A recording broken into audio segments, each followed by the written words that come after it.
प्रकृति और जीवन के बीच सबसे मजबूत कड़ी है भोजन। भोजन के बिना जीवन की वास्तविकता तो दूर, कल्पना भी मुमकिन नहीं। मनुष्य ने अपना सारा तकनीकी और शारीरिक बल इस भोजन की पैदावार में ही लगा दिया है। जब तक जीवन रहता है, मनुष्य इसकी उत्पत्ति और उपलब्धता के लिए संघर्ष करता रहता है।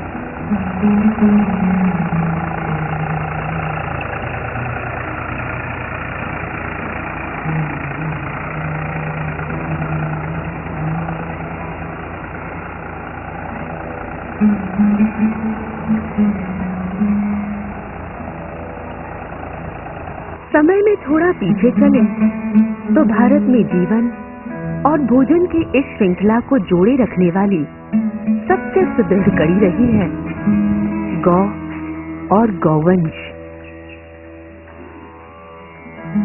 यहाँ लोग गाय पालते और गाय भी परिवार के सदस्य की तरह घर में ही रहती।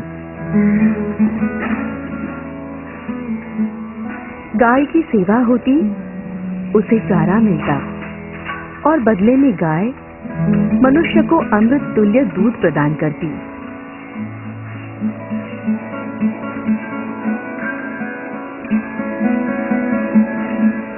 गाय का वंशज शेष भोजन की उत्पत्ति के लिए इस्तेमाल में आता।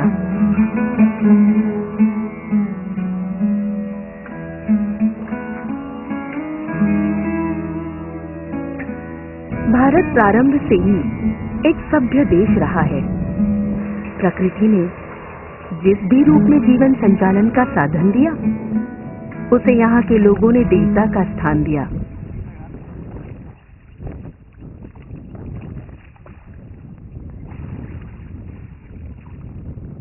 इसी प्राचीन, रहस्यमयी और आध्यात्मिक संस्कृति को समझने के लिए हर वर्ष विश्व भर से लाखों सैलानी यहाँ आते हैं।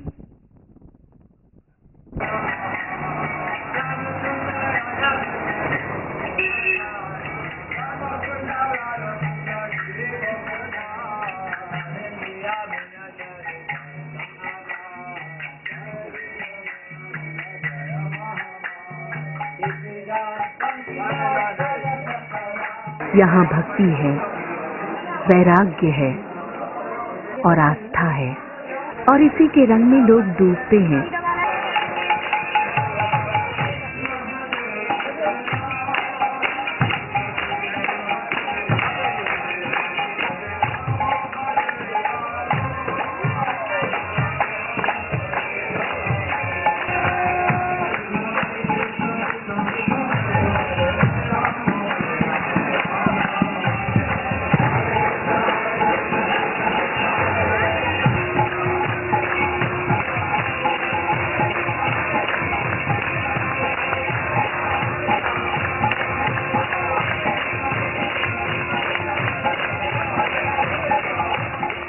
जिस वैदिक काल में इस संस्कृति की संरचना हुई, उसी काल में गौ को माता कहा गया।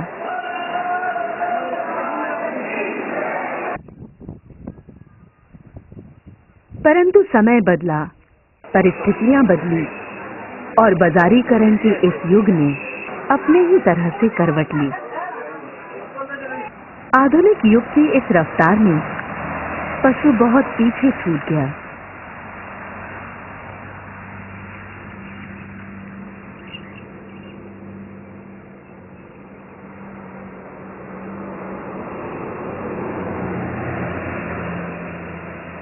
ऐसा लगता है इस ग्रह पर जीने का सारा अधिकार मनुष्य ने अपने लिए रख लिया है।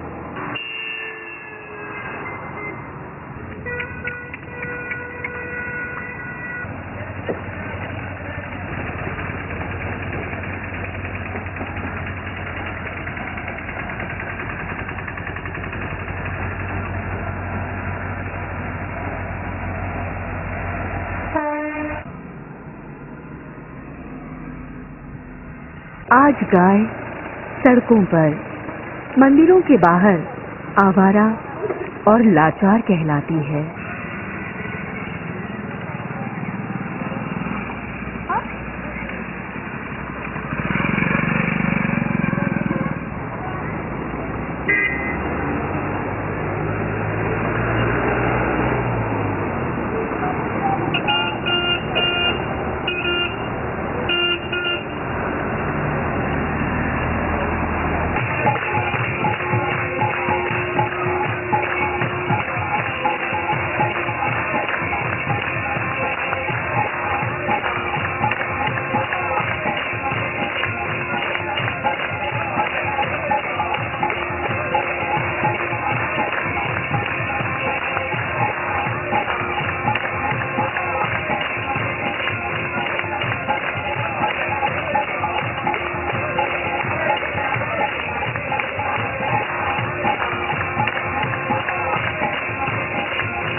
गौ सेवा से भारत का इतिहास भरा पड़ा है।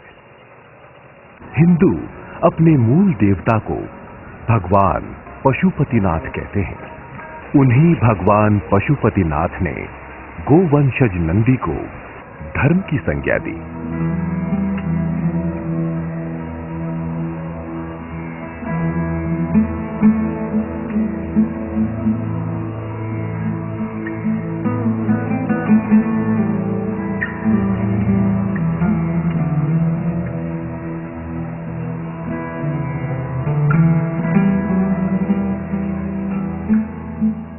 आज के युग में महान संत स्वामी शंकरपुरी महाराज ने गौ सेवा के संबंध में अतुल कार्य किया है। वह 1824 में जन्मे और 4 वर्ष की आयु में पूर्ण सिद्ध हो गए थे। 29 वर्ष तप करने के बाद उन्होंने ये प्रतिज्ञा ली कि वो गौ सेवा करेंगे, गौपालन करेंगे, गौ की रक्षा करेंगे। उन्होंने हरिद्वार से पैदल यात्रा प्रारंभ की और वह उन सभी स्थानों पर गए जहां गौवंश वध के कारण या अकाल के कारण या किसी वस्तु विशेष के कारण दुखी था। वह सारा प्रदेश घूमे, उत्तर प्रदेश घूमे, हरियाणा और पंजाब घूमे और अंततः उन्होंने अपनी कर्म भूमि जीरा जिला फिरोजपुर को निश्चित किया। उन्होंने अपने जीवन में 72 गौशालाएं स्थापित की जो आज भी विद्यमान है और अपने 4 भक्ति सूत्रों में गौ को प्रथम स्थान दिया। ऐसे हमारे ऋषियों ने स्थापित किया कि गाय वेदमयी भी है और देवमयी भी है। गौसेवा के इतिहास में एक और सुनहरा पन्ना जोड़ा पंजाब के भैणी साहब स्थित कूका समुदाय ने।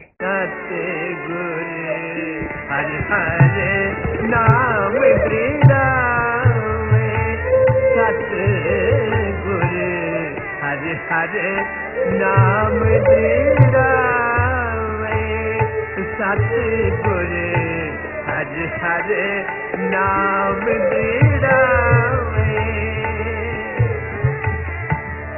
हर बोला गुर के सिख मेरे पाई, बहुजल जगत तरावे। सतगुर हर हर नाम दृढ़ावे। कूका समुदाय भक्ति और सेवा का दूसरा नाम है। सेवा में ये गौ सेवा को ही अपना प्रथम कर्तव्य मानते हैं।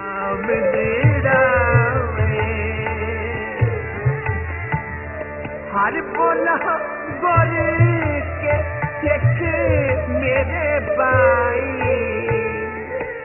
कूकों के गुरु श्री राम सिंह जी ने इसी जगह पर कई वर्षों तक तप किया। मलेर कोटला की शहादत का सफर भी यहीं से शुरू हुआ। यहाँ से जो मलेर कोटला के लिए सिंह चले, सरवाई गांव का एक नंबरदार अपने किसी मामले के लिए मलेर कोटला गया था।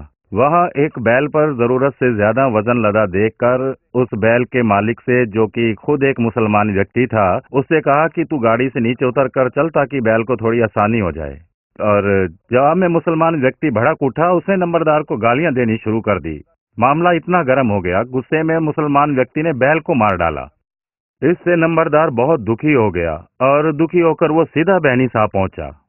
बहनी साहब आकर उसने सारा वाक्य सुनाया। वहां पहुंचकर उसने बताया कि कैसे उसके सामने बैल को मारकर कहा कि ये ले तेरा बाप कटा पड़ा है, अब कर ले जो कुछ करना है। कूकों से ये बात सहन न हुई।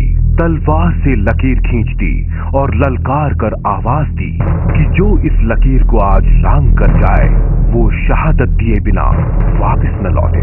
ये वो स्थान है जहां 66 नामधारी अंग्रेज गवर्नमेंट ने तोपों के साथ उड़ा दिए थे। उनके चीथड़े चीथड़े करके उड़ा दिए। महाराजा रणजीत सिंह के समय एक कानून बना था कि अगर कोई गाय का कत्ल करेगा उसे फांसी की सजा दी जाएगी। वो सारा कानून भंग कर दिया और भंग करके जगह जगह कत्ल खाने खोल दिए। अमृतसर घंटा घर के पास, सरोवर के पास, रायकोट, लुधियाना, इस मलेर कोटले के अंदर जिस जगह पर खड़े हैं, यहाँ इस मलेर के अंदर एक चिड़ी मार का मोहल्ला था। यहाँ बहुत बड़ा कत्ल खाना खोला और अनाउंस किया कि गाय मार कर उसका मांस सब्जी की तरह टोकरे में बेचा जाएगा। अगर कोई हिंदू सिख उफ करता है तो हमें बताओ। श्री पैनी साहब, जहां से ये आजादी की क्षमा चली, सदगुरु राम सिंह जी के सिख, उन्होंने फैसला कर लिया कि ऐसा नहीं होने देंगे, अंग्रेज के खिलाफ लड़ाई लड़ेंगे। पैनी साहब लकीर खींचकर वहां से रवाना होकर इस शहर के अंदर आकर उन्होंने बुचरों को मारा और गायों की रस्सियां काटी, उन्हें आजाद कर दिया और फिर वो राड़ गांव की तरफ चले गए, जो कि यहाँ से 12 किलोमीटर दूर है और रियासत पटियाला में आता था। अंग्रेज ने दिन चढ़ते ही खबर फैला दी कि कूके बागी हो गए हैं, मलेर कोटले के खजाने को लूट लिया है और बाकी के खजानों को खतरा है। फौजें भेजी जाए और इन पर काबू पाया जाए। सिर्फ झूठ बताया, असलियत नहीं बताई कि इन्होंने कसाईयों को मारा है, गऊओं को आजाद करवाया है। इस परेड ग्राउंड के अंदर, ये रजवाड़ों के समय से मिलिट्री ग्राउंड था। इस परेड ग्राउंड के अंदर सिख रजवाड़ों से तोपें मंगाई, नाभा, पटियाला और जींद। 7 तोपें लगा दी फायरिंग के लिए। 2 तोपें रखी ताकि इनके साथ कोई बाहर से आकर हमला ना कर सके, और अनाउंस कर दिया पंजाब में कि कुकों को तोपों से उड़ाया जाना है, आकर देखो, इस तरह ताकि दहशत फैल जाए, अंग्रेज के खिलाफ कोई बोल ना सके। 49 सिख 17 जनवरी 1872 को टुकड़े टुकड़े करके उड़ा दिए, जिनमें एक छोटे कद वाला वरियाम सिंह, जिसकी सिफारिश राजा ने की थी, उसको छोड़ दिया जाए। उसको कहा, तेरी छाती में गोला नहीं ठीक से लग रहा, तू पीछे हट जा। उसने कहा, बिल्ले जल्दी कर, मेरा साथ आगे जा रहा है, मेरा कोई रिश्तेदार नहीं। बहुत सारे पत्थर इकट्ठे करके तोप का साथी बना और छाती में गोले को सहा। इस तरह 49 सिख 17 जनवरी 1872 वाले दिन और 16 अगले दिन 18 जनवरी वाले दिन इस तरह ही तोप के साथ टुकड़े टुकड़े कर दिए गए, जिनमें एक 12 साल का बच्चा बिशन सिंह भी था, जिसे मेम ने कहा, इसे मत मारो, ये गलती से बागियों के साथ आ गया है। उसने कहा कि मैं ये साहब को कान में कहूंगा। जब वो झुका, किरस्तानी था, उसकी दाढ़ी को दोनों हाथों से झमूर की तरह झपट लिया और कहा, ओए बिलिया, ये तूने क्या कहा है? मैं गुरु राम सिंह का सिख हूँ, मैं अपनी मर्जी से आया हूँ, जुल्म का मुकाबला करने आया हूँ। उसे तलवार से छोटा छोटा काट कर शहीद कर दिया। इस तरह 66 सिखों को इस परेड ग्राउंड के अंदर चिथड़े चिथड़े करके रख दिया। ये जो आप खंडा साहब, निशान साहब देख रहे हैं, ये उनकी याद में 66 फीट ऊंचा है।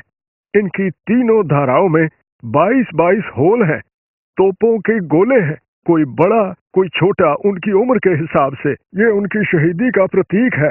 एक हिस्सा सूली पर चढ़ता देखा है, पर यहाँ 66 हिस्से सूली पर चढ़ते देखे हैं, जो अपनी अपनी बारी आकर फांसी के तख्ते पर लटक रहे थे।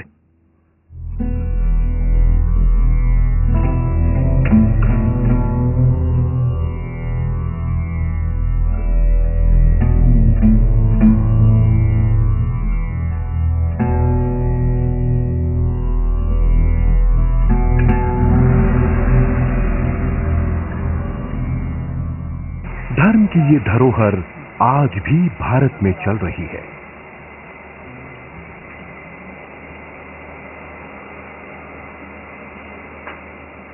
लेकिन इस धरोहर में गाय सिर्फ दया का एक पात्र बनकर रह गई है। राह चलते किसी को गाय पर दया आ जाए, या फिर किसी पंडित या ज्योतिष के कहने पर अपने स्वार्थ हेतु कोई गाय को चारा डाल देता है।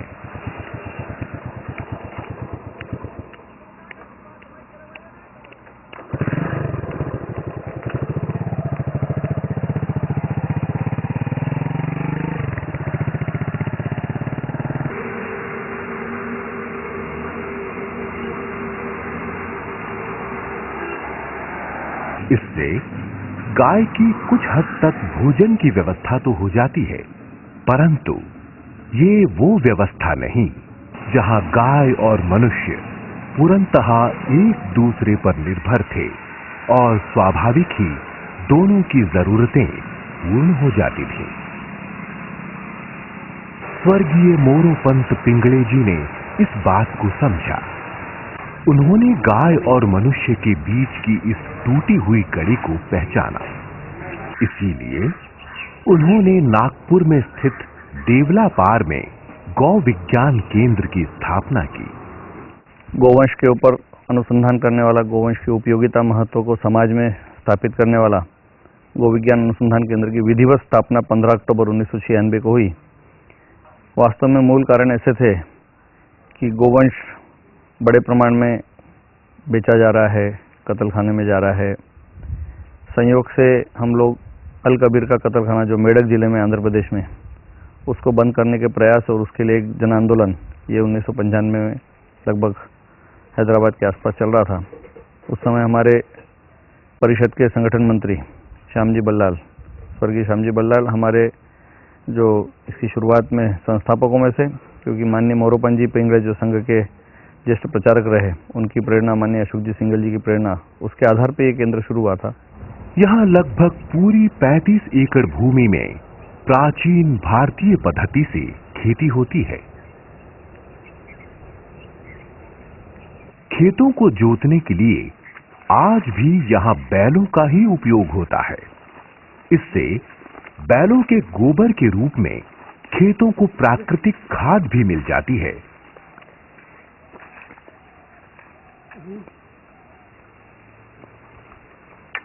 जिससे मिट्टी में उर्वरक शक्ति बढ़ जाती है।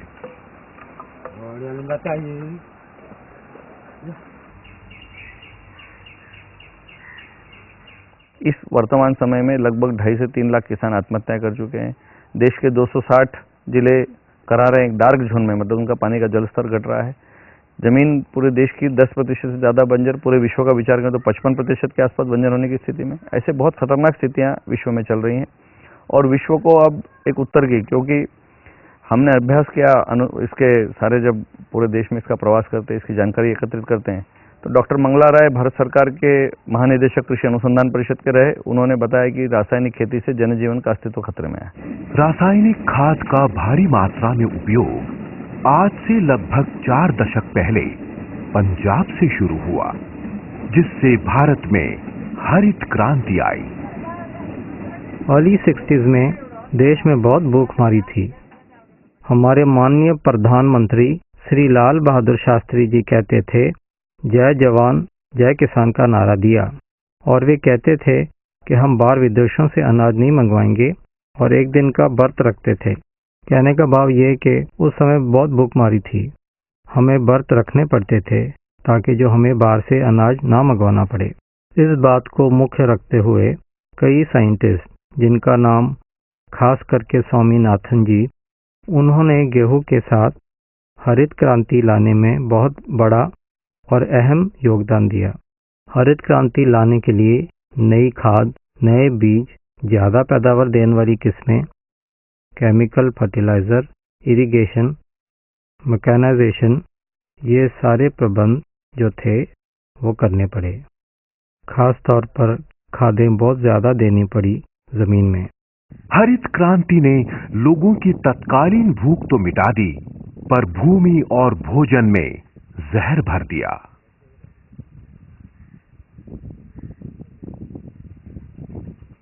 इन्हीं रासायनिक खेती के दुष्प्रभावों को नियंत्रित करने के लिए समाज की कई संस्थाएं आगे आईं। मल्टीनेशनल कंपनीज ने भी अपने कदम आगे बढ़ाए। पंजाब के किसानों की हालत घाटे की तरफ जाती देखी तो पंजाब सरकार ने डॉक्टर जोहल कमेटी का गठन किया। उसकी फाइंडिंग देखकर सर रतन टाटा ट्रस्ट ने पंजाब में किसानों की भलाई के लिए काम करने शुरू किए।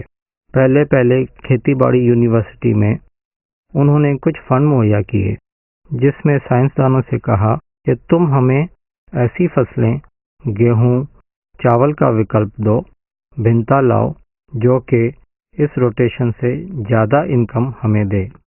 पानी कम इस्तेमाल हो, कीट मार दवाइयाँ और जहर के इस्तेमाल कम हो। इस ਵੇਲੇ भी ਤੁਹਾਡੇ ਇਲਾਕੇ ਦੀ ਪੋਲੋ ਇਸ ਤਰ੍ਹਾਂ ਆਈ ਆ, ਉਹਨੇ ਪੱਤੇ ਸਾੜ ਦਿੱਤੇ ਹੈਗੇ ਆ। ਪੋਲੋ ਸਪਰੇਅ ਕਾਹਦੇ ਨਾਲ ਕਰਵਾਈ ਵੀ ਚਿੱਟਾ ਮੱਛਰ ਮਰ ਜਾਏਗਾ ਜੀ? ਕੀ ਹੁਣ ਪੋਲੋ ਸਪਰੇਅ ਕਰਨ ਵਾਲੇ ਆਪਾਂ ਨੂੰ ਜਿਹੜਾ ਆਪਣਾ ਨੁਕਸਾਨ ਹੋਇਆ ਉਹ ਨੁਕਸਾਨ ਪੂਰਾ ਕਰਨਗੇ? ਉਹਨਾਂ ਨੂੰ ਕਰਨਾ ਚਾਹੀਦਾ।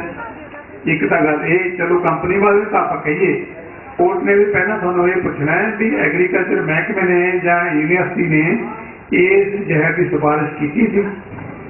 जबकि टाटा जैसी बड़ी कंपनियां इस प्रयास में लगी हैं कि किसान को चैतन्य किया जाए और खेती में रसायन की मात्रा को नियंत्रित किया जा सके, लेकिन ये करना इतना आसान भी ना होगा। भारत का ज्यादातर किसान अशिक्षित है। खाद की किस्म और मात्रा को निर्धारित करने के लिए वो ज्यादातर दुकानदार पर ही निर्भर करता है।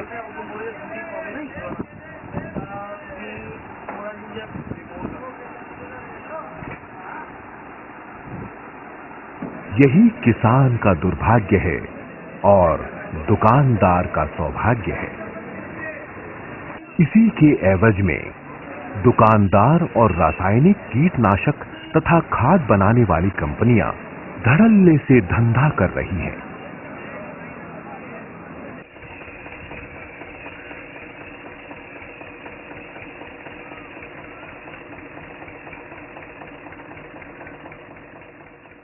रासायनिक खेती कितनी खतरनाक और जैविक बिना रसायन की यानी गोबर गोमूत्र आधारित जो वास्तव में शाश्वत टिकाऊ खेती जिसको सस्टेनेबल एग्रीकल्चर हम बोल सकते हैं, तो इसको पुनर्स्थापित करना, किसानों के मन में इसको बसाना, तो ये काम गोविज्ञान अनुसंधान केंद्र ने, और इसमें पहल करते हुए हमने गोबर से केचुआ खाद, गोबर गोमूत्र गुड़ से अमृत पानी, गौमूत्र नीम से कीट नियंत्रक, ये बड़े प्रमाण में ये काम शुरू हुआ। किसानों को हम हजारों की संख्या में प्रतिवर्ष प्रशिक्षण दे रहे हैं। ये पिछले 17 से 18 वर्षों में ये काम बहुत आगे बढ़ा है। ये ध्यान में है कि गौमूत्र नीम का कीट नियंत्रक, उसमें जरूरत पड़ी तो लहसुन डाल सकते हैं, नहीं तो बिना लहसुन का भी। इसको अंतर्राष्ट्रीय पेटेंट राष्ट्रीय वनस्पति अनुसंधान संस्थान यानी NBRI के साथ में जो भारत सरकार के संस्थान उसमें मिला है। देवलापार की इस 35 एकड़ भूमि पर रासायनिक कीटनाशक की बजाय गौमूत्र से बना कीट नियंत्रक ही छिड़का जाता है।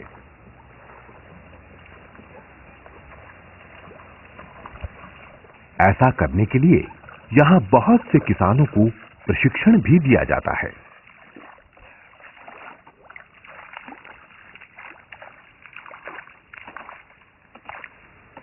ऐसा ही प्रशिक्षण लिया पंजाब के एक जमींदार विनोद जियानी जी ने।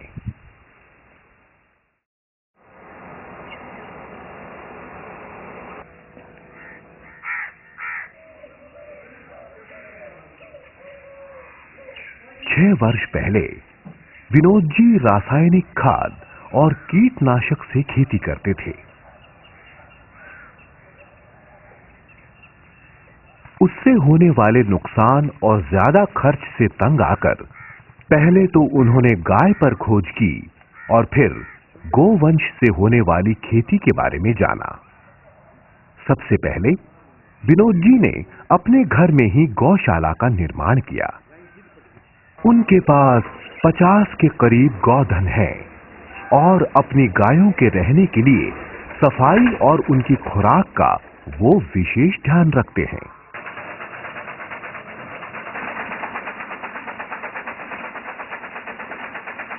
हम जो पशुओं को, हमारी ये जो गाय माता को हम चारा डालते हैं, जैसे जैविक खेती करते हैं, मिक्स खेती, मिक्स क्रॉपिंग, और इसका हम चारा भी पशुओं के लिए बोते हैं। अकेला ज्वार, मक्की या बाजरा ही नहीं, हम हर चीज मिलाकर बोते हैं ताकि पशुओं को पूरी ताकत मिले। ये जो आप देख रहे हैं वो बाजरे की डाली है, ये बाजरे का पौधा है। बाजरे के साथ साथ ये ज्वार है, इनके साथ ये मूंग है, और ये है चौली जिसे काऊ पी भी कहते हैं। चौली ये टोटल मिक्स डाइट जिससे पशु को प्रोटीन भी मिल जाता है और ये पूरी होल फीड डाइट हो गई। इसीलिए हम पशुओं को चारा हमेशा मिक्स करके ही डालते हैं। दूसरी, ये जो पशुओं के खाने के लिए खुरली बनी है, ये जमीन के लेवल पर है। और सबसे बड़ी बात यह है कि हम गाय माता को खुली रखते हैं, चेन नहीं बांधते। और खुरली जमीन के लेवल पर रखने का एक साइंटिफिक कारण है वो ये कि गाय अपने पैरों में से घास खाएगी तो इसकी जो सलाइवा है उसकी वजह से ग्लैंड बेटर काम करेंगे और डाइजेशन भी अच्छी होगी। विनोद जी गौपालन में आधुनिक तकनीक का भी इस्तेमाल करते हैं। इससे काम काफी आसान हो जाता है।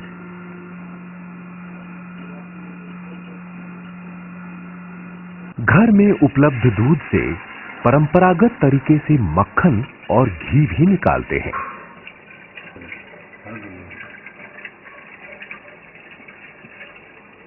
गौ गोबर के बने उपलों को पहले सुलगाया जाता है, फिर दूध से भरा घड़ा इस हारे में दिन भर के लिए रख दिया जाता है।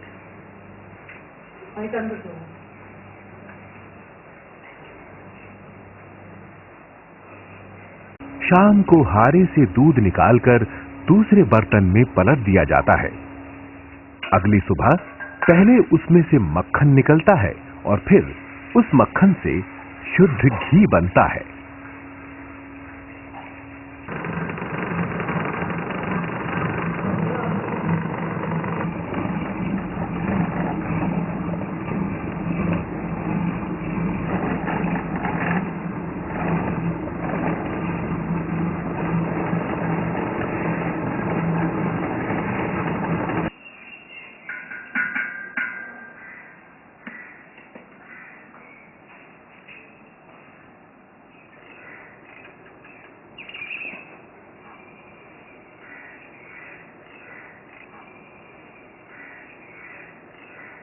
गाय के गोबर में उपलब्ध प्राकृतिक गैस को निकालने के लिए यहाँ गोबर गैस प्लांट भी लगा है।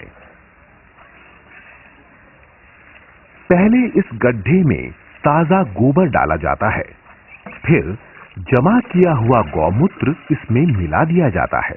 इस मिश्रण को अच्छी तरह से मिलाया जाता है। इसके उपरांत नालियों के ढक्कन खोल दिए जाते हैं और ये मिश्रण बहकर इन दो अंडाकार बने टैंकों में चला जाता है। टैंक में जाकर जब मीथेन गैस बनती है तो मीथेन के प्रेशर से जो गोबर है वो आउटलेट पाइप वहां लगी है, वो लेवल के ऊपर है इस फीडिंग पाइप के, तो आउटलेट पाइप में जो प्रेशर बनेगा टैंक के ऊपर मीथेन बन जाएगा और प्रेशर के साथ जो गोबर है उसे डाइजेस्ट करके वो बाहर निकाल देगा और फिर ये टैंक पूरा गैस से भर जाएगा। बाकी बचा गौमूत्र और गोबर खेतों में खाद के रूप में पहुंच जाता है। हमारे वेदों में ये कहा हुआ है कि गाय में 33 करोड़ तरह के देवता हैं और दो ही तरह की चीजें होती हैं दुनिया में, या तो देवता होते हैं या फिर राक्षस। देवता मतलब पॉजिटिव, राक्षस मतलब नेगेटिव। तो देवता मतलब बेनिफिशियल, और 33 करोड़ तो बेनिफिशियल माइक्रोब्स गाय के गोबर में होते हैं और जितना गाय का गोबर ताजा होता है उतने उसमें माइक्रोब्स होते हैं। हमने इसे जो जीव अमृत नाम दिया है, जीव अमृत में विधि गाय के गोबर में जो जीवाणु है उसे मल्टीप्लाई करके खेत में हम डालने की कोशिश करते हैं। हम इसे ऐसे सोचते हैं कि 1 एकड़ के लिए हम 10 किलो गाय का ताजा गोबर, 5 लीटर गाय का यूरिन यानी पेशाब और 2 किलो गुड़, 2 किलो दाल का आटा, एक मुट्ठी पर बन जो खेत के बाहर की जमीन जो मिट्टी जिंदा होती है वो मिट्टी 200 लीटर पानी में डालकर इसका घोल बना के 5 से 6 दिन रखते हैं। इससे क्या होता है कि गुड़ डालने से गाय के गोबर में जीवाणु होते हैं वो फर्मेंटेशन के साथ मल्टीप्लाई कर जाते हैं और 5वें 6वें दिन 200 के 200 लीटर में बेनिफिशियल माइक्रोब्स बन जाते हैं। और दूसरे टैंक में आप देखो बटर मिल्क, लस्सी जिसे हम छाछ कहते हैं। लस्सी का आपने सोचा नहीं होगा कि एग्रीकल्चर में क्या रोल है। सबसे बेस्ट हार्मोन इस लस्सी में है, बेनिफिशियल बैक्टीरिया लस्सी में है। लस्सी को हम 100 लीटर पानी में 5 लीटर लस्सी डालकर खेत में स्प्रे करते हैं। स्प्रे से ये फसल में जाकर फसल को जो बेनिफिशियल बैक्टीरिया मिल जाते हैं उससे हार्मोन्स की ग्रोथ होती है। तीसरे टैंक में आप देखो, उसे नाम हमने दिया है ब्रह्मास्त्र। ब्रह्मास्त्र का अर्थ जो हमारी फसल को कोई कीड़ा मकोड़ा या बीमारी लग जाती है उससे रक्षा करने के लिए, उससे बचने के लिए हम ये 10 प्रकार की जड़ी बूटी लेते हैं। हमारे पास आक है, धतूरा है, करंज है, नीम है, बबूल है, लहसुन है, हल्दी है, पपीते के पत्ते हैं, करेले के पत्ते हैं, तो ऐसे 10 प्रकार की ऐसी कोई भी चीज है उसे लेकर हम इकट्ठा डाल देते हैं, इसे मिलाकर पानी में अच्छी तरह रखते हैं। 30-40 दिन बाद ये दवाई रेडी हो जाती है। और हमारे यहाँ आपने देखा है कि खेती में, कुदरती खेती में हम किसी भी जीव को मारते नहीं हैं, ये सिर्फ रिटार्डेंट है जो नुकसान करने वाली कीट को कम कर देता है। कभी ना कभी फसल को बीमारी लगती है तो हमें ये इस्तेमाल करना ही पड़ता है। तो घर के इस ब्रह्मास्त्र को खेत में इस्तेमाल करके हम फसलों की सुरक्षा करते हैं। इस ब्रह्मास्त्र छाछ और जीव अमृत को एक संतुलित मात्रा में एक टैंक में भर दिया जाता है।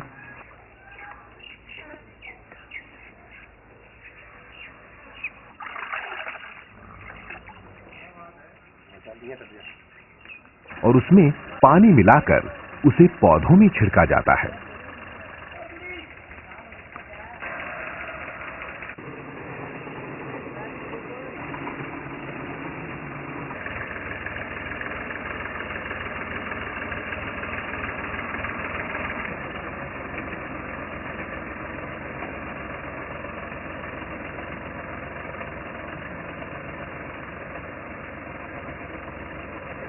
ये प्राकृतिक कीट नियंत्रक सिर्फ पौधों के लिए ही नहीं, खेतों में पनपने वाले और भी जीवों के लिए बेहद अनुकूल है। पंजाब में आई हरित क्रांति अपने साथ एक और बहुत बड़ा बदलाव लाई। वो था खेती में तेजी से बढ़ता हुआ मशीनों का उपयोग।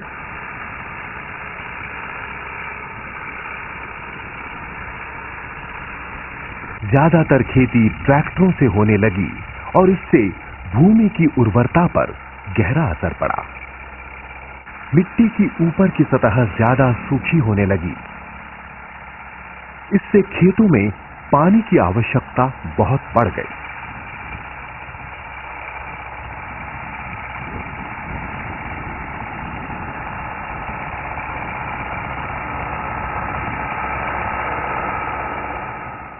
ट्रैक्टर चला के मशीनीकरण करके केचुए जमीन से निकल गए, नष्ट हो गए, उस पर क्षार की सतह आ गई, सॉल्ट सलाइन लेयर आ गई।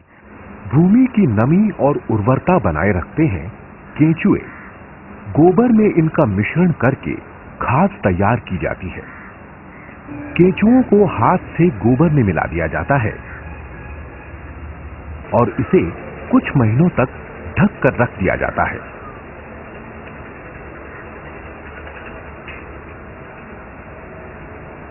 केंचुए इसी गोबर को खाते हैं और इसी में अपना मल त्यागते हैं।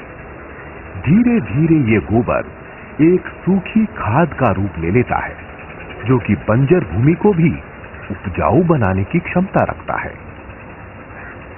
नंदगांव गौशाला पहाड़ों के बीचों बीच बसी प्राकृतिक सौंदर्य से परिपूर्ण जगह।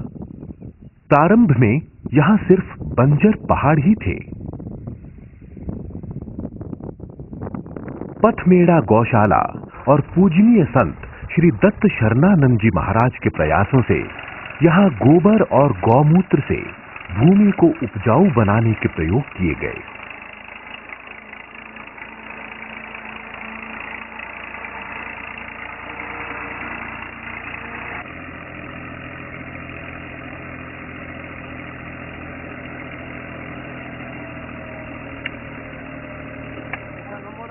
ये प्रयोग कारगर सिद्ध हुए।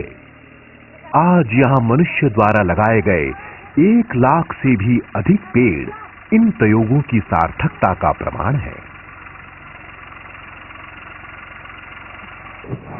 हरित क्रांति की तरह एक और क्रांति ने भारत के गौवंश पर गहरा प्रभाव डाला और वो क्रांति थी गुजरात में आई श्वेत क्रांति।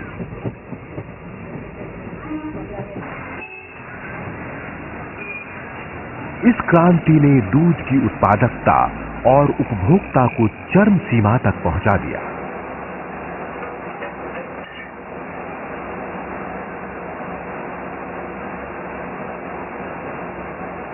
भैंस के दूध का प्रचलन बढ़ा।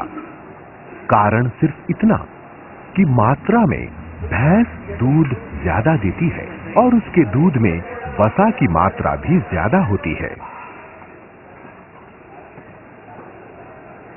परिणामवश बाजार में भैंस के दूध का मूल्य ज्यादा मिलने लगा। भैंस के अलावा विलायती यानी HF गाय का प्रभाव भी ज्यादा बढ़ा, जिसे जर्सी गाय भी कहते हैं।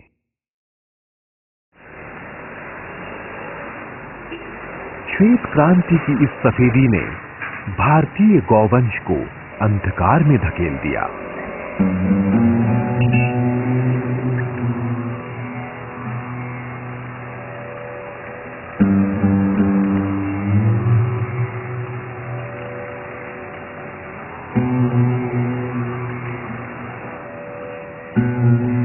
आज इतने वर्षों बाद लोग फिर महसूस कर रहे हैं कि शायद भारतीय नस्ल की गाय का दूध ही बेहतर था।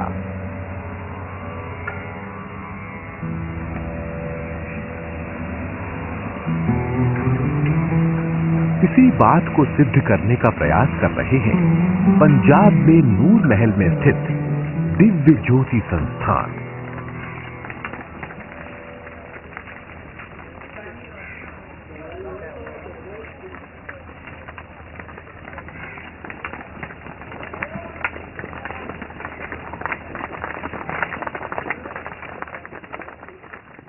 दिव्य ज्योति जागृति संस्थान, जिसके संस्थापक परम पूजनीय सर्वश्री आशुतोष महाराज जी हैं, उनकी प्रेरणा से, उनकी अनुकंपा से देसी गौ के संरक्षण और संवर्धन के लिए the conservation of indigenous breeds, इस प्रोजेक्ट को संस्थान लेकर आया है। और इस पे आधारित हमने चूज की है 5 देसी गाय की नस्लें, जो सबसे दुधारू प्रजातियां हैं among all the desi cows, 37 breeds of the Indian cows, zebu breeds. उसमें हम साहिवाल, जो पंजाब प्रांत की ही नस्ल है, और गुजरात से गिर लेकर आए हैं, कांकरेज, थारपारकर और राठी। जैसा कि सर्वविदित है कि जो गिर नस्ल की गाय है, जो ब्राजील आज से सैकड़ों साल पहले लेकर गया था, और आज वो गाय वहाँ पर 40 लीटर एक दिन का और 50 लीटर आम है ये बात वहाँ पर। और उनके अडर आप देखते हैं तो आप इस चीज़ को ये सिद्ध हो जाती है कि हमारी देसी प्रजातियाँ फॉरेन में जाकर, उन देशों में जाकर इतना अच्छा दूध दे रही हैं, तो वह प्रजातियाँ हमारे भारत में क्यों दूध कम दे रही हैं? ऐसा नहीं है कि उसमें कम दूध देने की क्षमता है, उसमें बहुत ज़्यादा दूध देने की क्षमता है। हमारा ये विडंबना ये है कि हमने अपनी गाय के ऊपर ध्यान नहीं दिया। नंदी ही गौ माता को पैदा करता है, और अगर मतलब कि नंदी अच्छी नस्ल को हम संवर्धन करना चाहते हैं तो उसके लिए नंदी की बहुत इंपॉर्टेंस है। और बड़ी ये हमारे दुर्भाग्य की बात है हमारे भारत के लिए कि पिछले 200-250 सालों से जो दुनिया के ऐसे ऐसे देश हैं, ब्राजील है, ऑस्ट्रेलिया है, वेनेजुएला है, मतलब कि अमेरिका है, जिन्होंने हमारे गौधन को यहाँ से भारत से ले जाते हुए उनको इतने साल हो गए, और गौ तो हमारी वो लेकर गए हैं। ब्राजील गिर गाय ले गया, ऑस्ट्रेलिया साहिवाल गाय को पंजाब से ले गया, और साथ में उन्होंने बुल्स को सिलेक्ट किया, अच्छे अच्छे बुल्स की उन्होंने जहाँ जहाँ भी उन्हें पता लगा उन्होंने पूरा मूल्य देकर उस बुल्स को उठाया और वो चले गए। बुल का जाना मतलब कि बीज का चले जाना, क्योंकि नंदी एक बीज है। भारत में पिछले कई वर्षों से हर वर्ष पशु प्रतियोगिता आयोजित होती है। पिछले कई वर्षों से बेहतरीन नस्ल के नंदी का पुरस्कार भैणी साहिब की इसी गौशाला को मिल रहा है।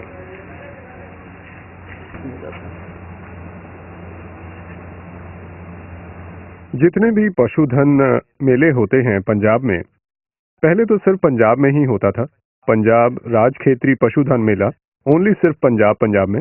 उसके बाद पंजाब सरकार ने कोशिश करके पिछले साल से 6 स्टेट्स का, जिसे हम उत्तरी जोन कह सकते हैं, जिसमें पंजाब, हरियाणा, हिमाचल, JNK ये सब आते हैं, वहाँ के पशु आते हैं इन मुकाबलों में।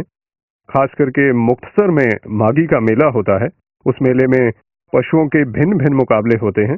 हमारी खास तौर पर जो गायें हैं उस मुकाबले में हम हर साल उतारते हैं।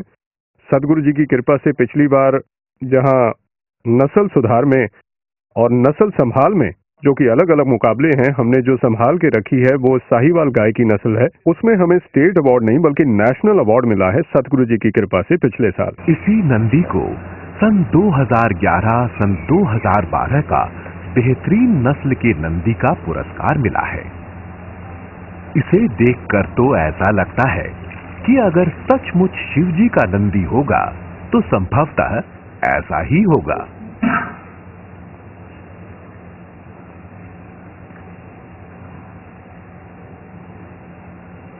भैणी साहिब की इस गौशाला में गौओं की बहुत सेवा होती है। सेवा का ये कार्य यहाँ के श्रद्धालु बड़ी श्रद्धा से करते हैं।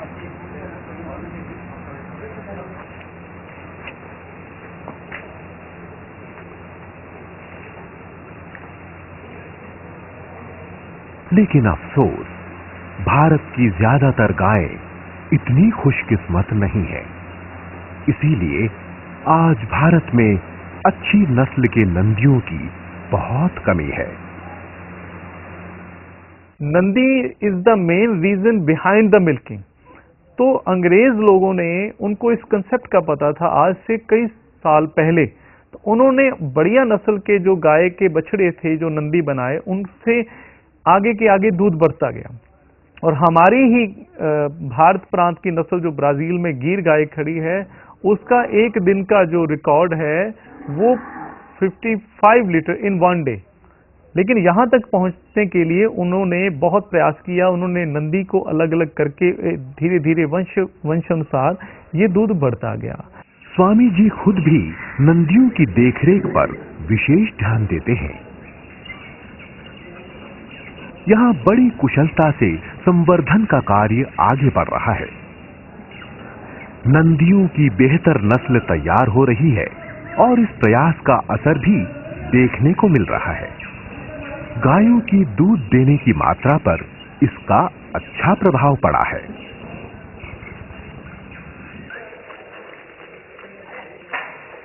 इससे ये भी सिद्ध होता है कि भारतीय नस्ल की गाय भैंस या एचएफ नस्ल की गाय की तरह अच्छी मात्रा में दूध देने में सक्षम है।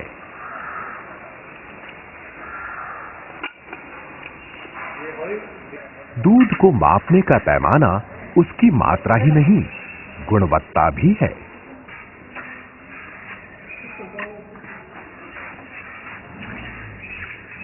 नीदरलैंड और ऑस्ट्रेलिया में ये शोध किया गया। वहाँ के साइंटिस्ट हैं कीथ वुडफोर्ड।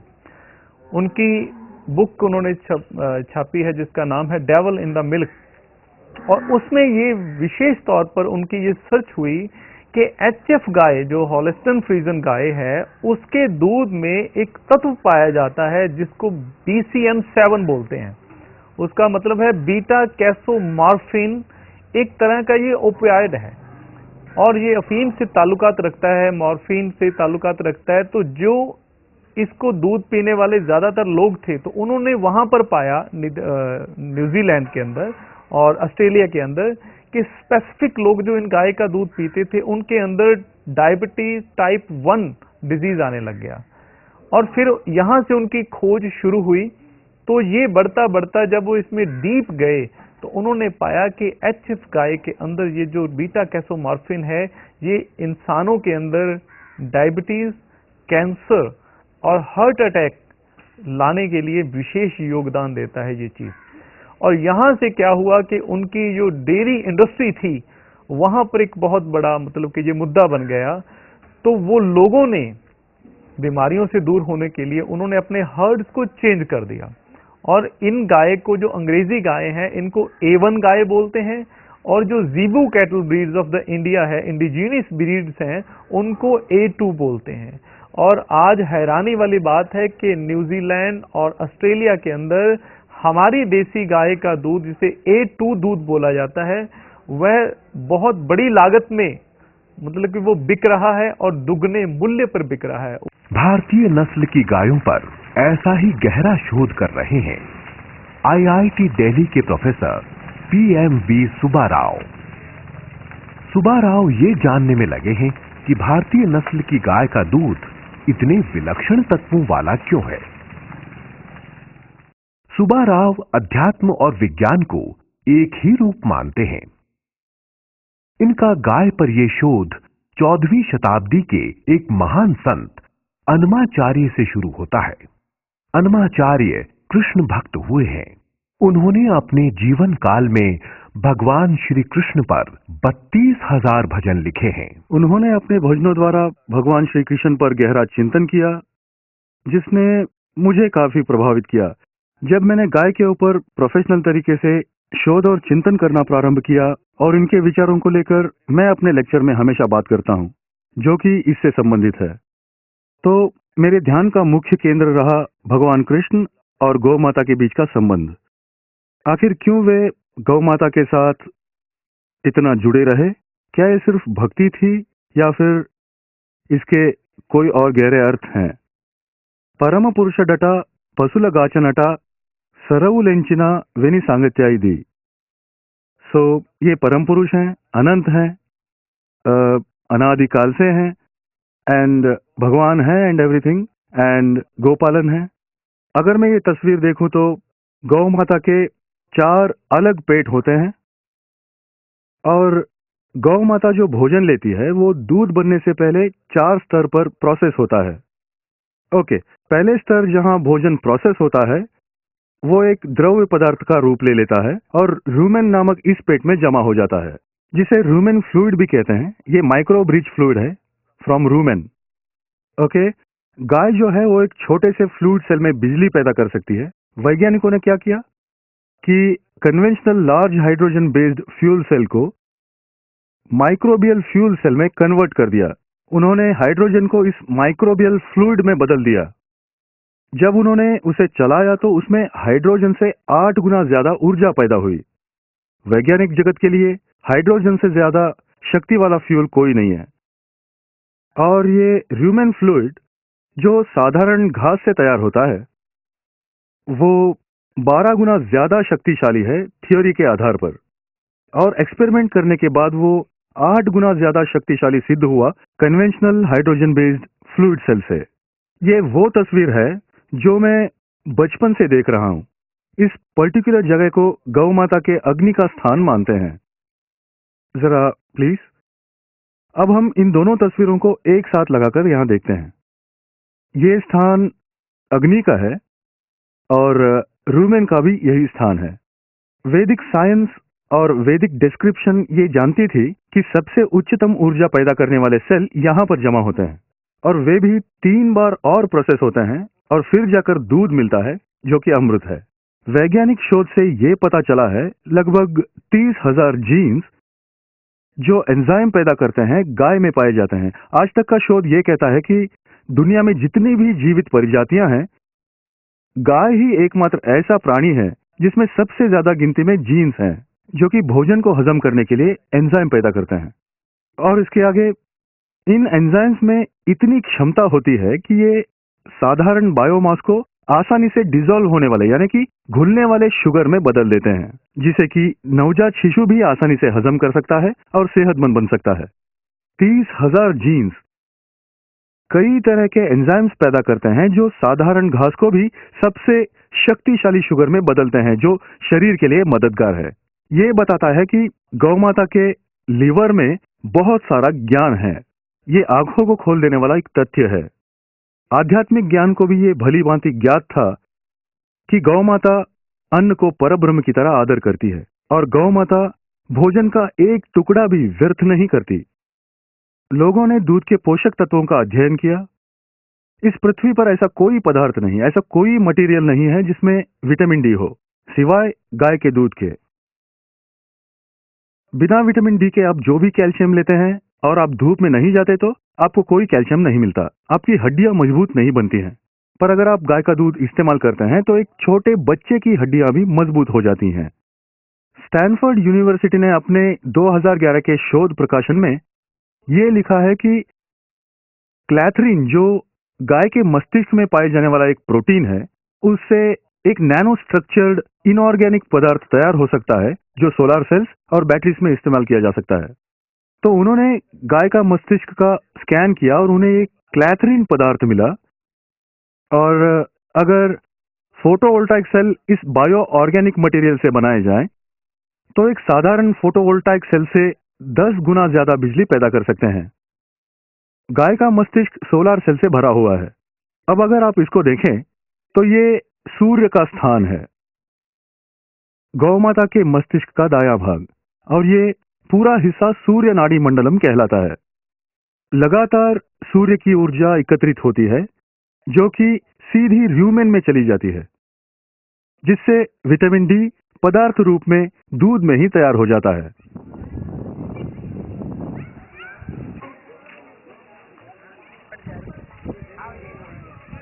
प्राचीन समय से ही भारत अपनी नस्ल की गाय की विशेषता के बारे में वैज्ञानिक जानकारी रखता रहा है। इसी मान्यता को सार्थक रूप देती है पथमेड़ा गौशाला की ये दूध की डेयरी।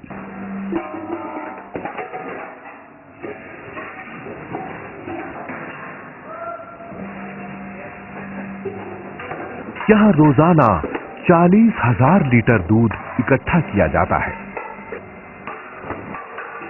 सिर्फ देसी गाय का दूध ही यहाँ लिया जाता है। आसपास के लगभग 250 गांवों के किसान देसी गाय के दूध के इस उत्पादन में शामिल हैं। किसानों को यहाँ देसी गाय के दूध का मूल्य भैंस या एचएफ गाय के दूध के मूल्य से ज्यादा मिलता है। हालांकि पथमेड़ा की ये दूध डेयरी देसी गाय के दूध से अच्छा खासा मुनाफा बना लेती है, फिर भी पथमेड़ा गौशाला का असली उद्देश्य तो निस्वार्थ गौ सेवा ही है।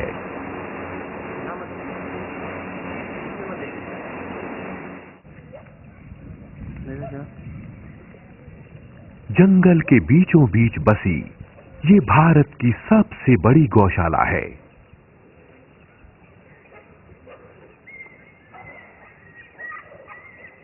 यहाँ गायों के लिए रोजाना करीबन 20 लाख रुपए का चारा लगता है।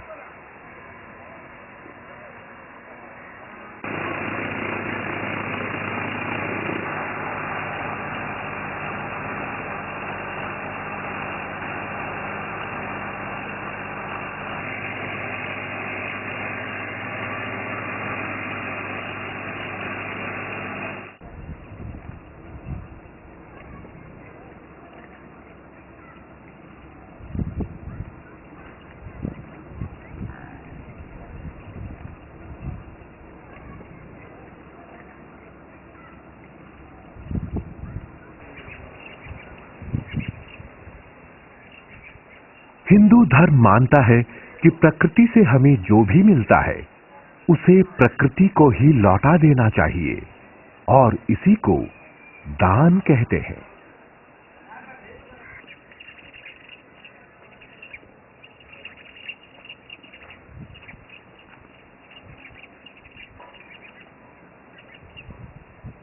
प्रारंभ में यहां पथमेड़ा में सिर्फ 8 ही गायें थीं, और ये समाधि है यहां रहने वाली सबसे पहली गौ मनोरमा की।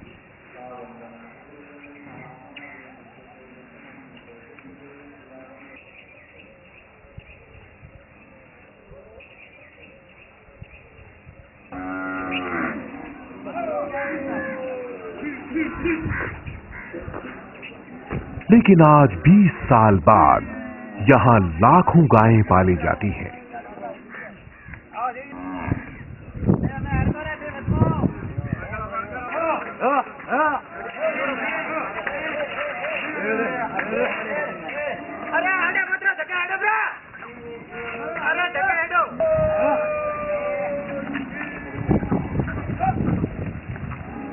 परम श्रद्धेय गोरक्षी स्वामी सिद्धार्थ सरनानंद जी महाराज, जो भारतवर्ष के करोड़ों गोभक्तों, सेवकों, गोसेवी जनमानस और गोसेवी संस्थाओं के आदर्श महापुरुष हैं, वो एक दिव्य दृष्टा हैं और उनकी स्पष्ट सोच और चिंतन है कि गाय बचेगी तो विश्व बचेगा, या यूं कह लीजिए गाय ही समष्टि प्रकृति को अपने आप में समाहित किए हुए हैं।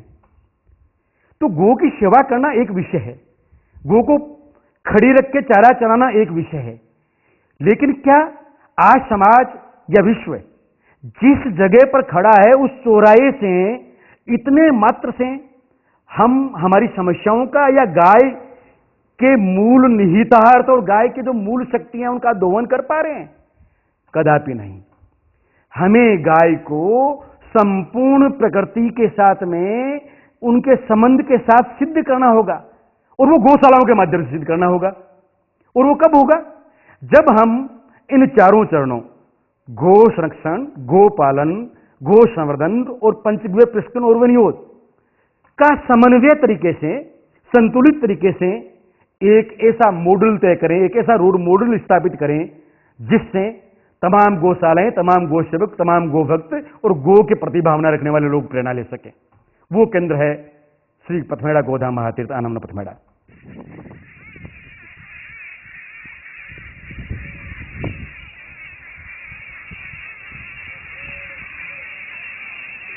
यहाँ गायें अपने प्राकृतिक वातावरण में रहती हैं। देखने में ये स्थान सचमुच वैकुंठ धाम ही लगता है।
यहाँ समाज से असहाय और बीमार गाय को ले लिया जाता है, उसे सेवा करके स्वस्थ करने का प्रयास किया जाता है। किसी कारणवश अगर वो स्वस्थ न भी हो पाए तो भी बिना किसी धनराशि और मूल्य के किसान को उपयोगी और स्वस्थ दूध देने वाली गाय दे दी जाती है। इससे पथमेड़ा गौशाला के गोपालन के उद्देश्य को प्रोत्साहन मिलता है।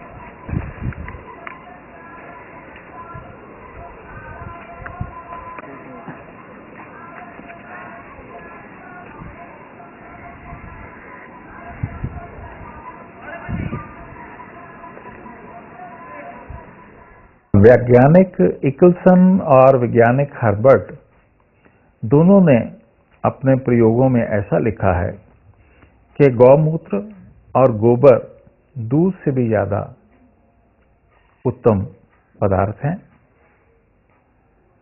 अगर गाय दूध ना भी देती हो, गौमूत्र और गोबर से उससे इतनी आमदनी होती है कि उसका खर्चा आसानी से जो किया जा सकता है।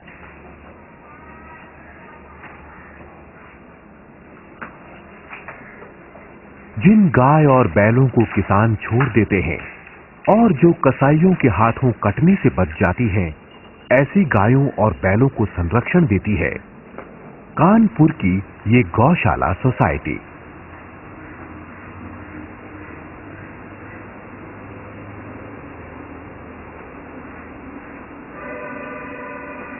यहाँ कुल 1400 गोवंश हैं, जिसमें से सिर्फ 14 या 15 गाय ही दूध देने में समर्थ हैं।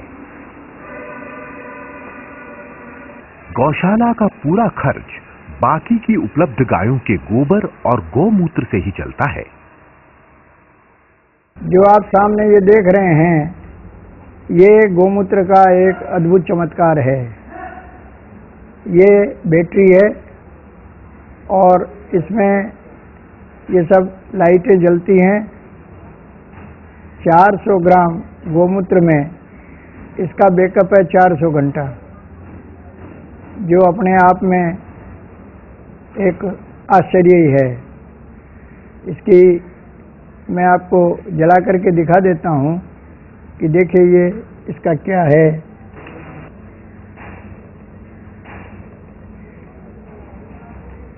ये आपकी इसकी ये फोकस लैंप है पढ़ने करने के लिए, और दूसरा ये है बल्ब घर में रोशनी करने के लिए, और तीसरा है ये सेल फोन चार्जर है, इससे टेलीफोन भी चार्ज, ये सेल फोन चार्ज हो जाएगा। आज जो देश में करोड़ों बच्चे लालटेन में, डिबरी में, मोमबत्ती में पढ़ते हैं, उन लोगों के लिए एक बहुत बड़ा वरदान हो जाएगी। तमाम जो रेडी वाले हैं उनके ये हो जाएगी। और जहाँ जिन गांव में बिल्कुल बिजली है ही नहीं या आती ही नहीं है या जो भी परेशानी है, वहाँ इसका ये विकल्प है। इसमें लेने के बाद उसके बाद कोई खर्चा नहीं है। इसके बाद ये आप देख रहे हैं, ये गोबर से ही सब बने हुए हैं। ये मूर्तियां हैं और ये गमला है। विशेष बात यह है, ये गोबर के साथ कुछ और जैविक पदार्थ मिला करके ये बनाया गया है। ये आपका वैसे न पानी में गलेगा, न इसमें कोई परेशानी या नुकसान होगा। और इसमें इसका वजन कुल बड़े पूरे गमले का 600 ग्राम है।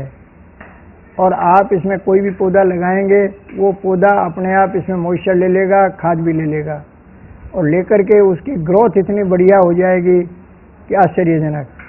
और इसको ज़मीन में आप गाड़ देंगे, 15 दिन में ये मिट्टी हो जाएगा, खाद में परिवर्तित हो जाएगा।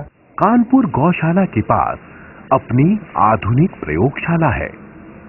गोबर और गौमूत्र पर लगातार शोध चलता रहता है। गोबर और गौमूत्र से रोजाना इस्तेमाल की बहुत सी वस्तुएं बनाई जाती हैं।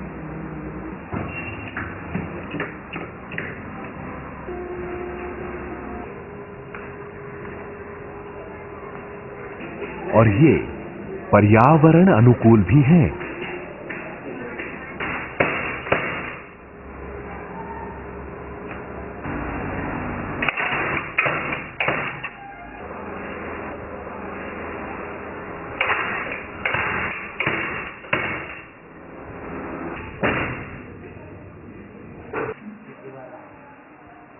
गाय के गोबर और गोमूत्र से बहुत बड़े स्तर पर लघु उद्योग को बढ़ावा मिल सकता है।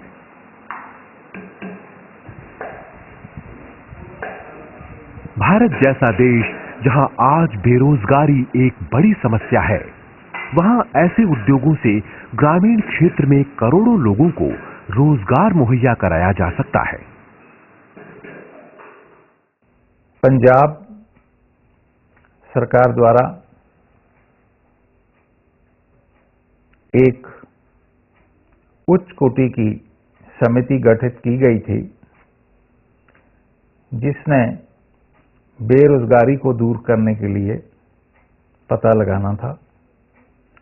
उस कमेटी की प्रथम जो सिफारिश थी यही थी कि अगर गौपालन शुरू किया जाए तो बेरोजगारी बिल्कुल खत्म की जा सकती है। आज बेरोजगारी की वजह से भारत के महानगरों में लोग बड़ी मात्रा में पलायन कर रहे हैं। नतीजतन महानगरों पर आबादी का बोझ बढ़ता जा रहा है।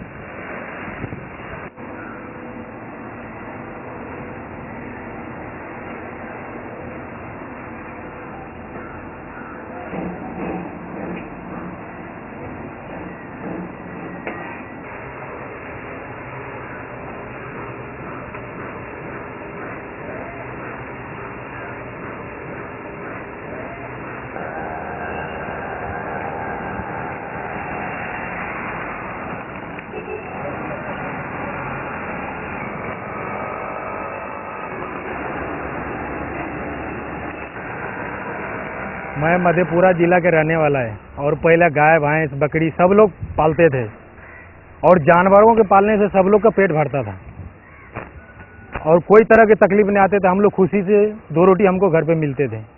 आज की कंडीशन ऐसा हो चुका है कि हम लोग घर छोड़ के, बिहार छोड़ के हम लोग बम्बई आ चुके हैं।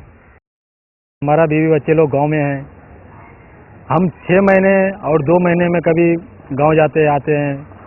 हम गोराई में रहते हैं, गोराई से मीरा रोड ड्यूटी करने के लिए आते हैं, वो भी साइकिल से आते जाते हैं। रोज का 5-7 किलोमीटर आना जाना साइकिल से रोलिंग होता है। आज हमारी परेशानी ऐसी हो चुकी है और हमारी स्थिति ऐसी हो चुकी है कि जो हमको कुछ भी नहीं बच रहा है। कभी मतलब शरीर को हमेशा तकलीफ में झेलते हैं, कभी सुखी नहीं आ रही है, कभी दिल खुशी नहीं रहता है। हमेशा परेशानी बढ़ते जा रही है महंगाई की वजह से।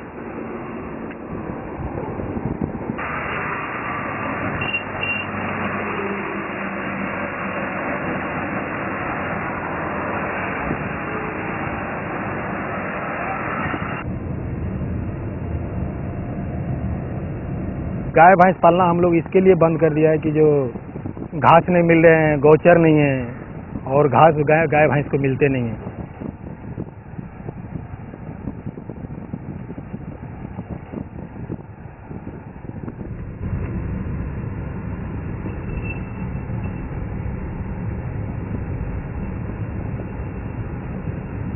पहले हर गांव में गोचर भूमि हुआ करती थी जो सार्वजनिक होती थी तथा गांव के सभी घर के पशु वहां चर सकते थे। गोचर भूमि का अर्थ वो भूमि जहां गायों तथा अन्य मवेशियों को चरने के लिए छोड़ दिया जाता था। वहां मनुष्य अपने भोजन के लिए अनाज या अन्य पदार्थ नहीं उगाते थे। ऐसी व्यवस्था में गौ पालने वाले किसान को गाय के चारे का खर्च नाम मात्र ही था। लेकिन धीरे धीरे ऐसी गोचर जगहों को लोगों ने जब्त कर लिया और गाय के चारे का खर्चा किसान के कंधों पर आ गया, क्योंकि गाय से मिलने वाले दूध के मूल्य के एवज में ये खर्च बहुत ज्यादा था और परिणाम स्वरूप किसान गाय पालना कम करने लगे। परंतु आज परिस्थितियां अलग हैं। जब गाय के गोबर और गौमूत्र से इतना मुनाफा कमाया जा सकता है तो उसकी खुराक का खर्च तो आसानी से ही निकल जाएगा।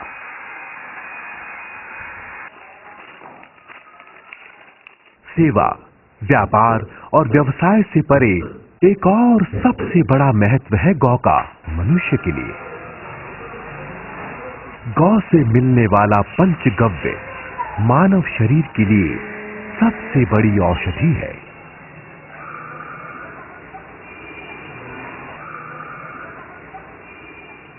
आयुर्वेद का मुख्य उद्देश्य होता है कि वो स्वस्थ इंसान के स्वास्थ्य की रक्षा करना, और इसके बाद भी अगर वो बीमार होता है तो उसका उपचार करना।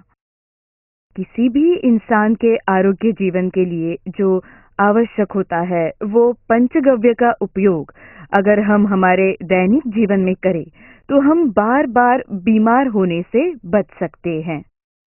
और दैनंदिन जीवन में सुबह से लेकर शाम तक हम गाय के पंचगव्य का अलग अलग तरीके से उपयोग कर सकते हैं। पंचगव्य में केवल गौमूत्र को ही ले लिया जाए तो वो भी अपने आप में बहुत बड़ी औषधि है।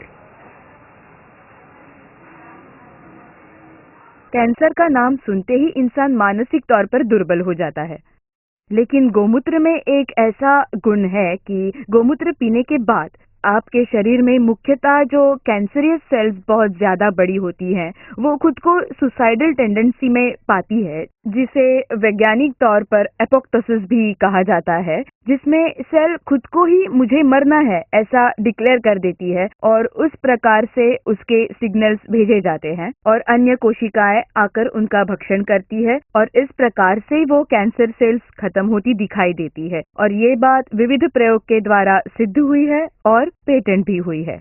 गौमूत्र अर्क एक बड़ी ही साधारण प्रक्रिया से तैयार किया जाता है। सुबह की संध्या के समय ताजा गौमूत्र एकत्र कर लिया जाता है।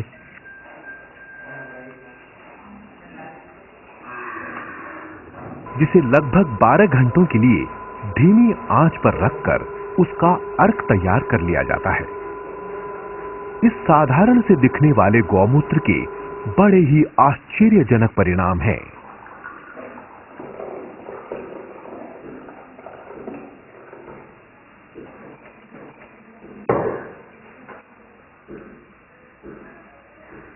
पंजाब में मानसा स्थित ये छोटी सी गौशाला सरदार देवेंद्र सिंह जी की है।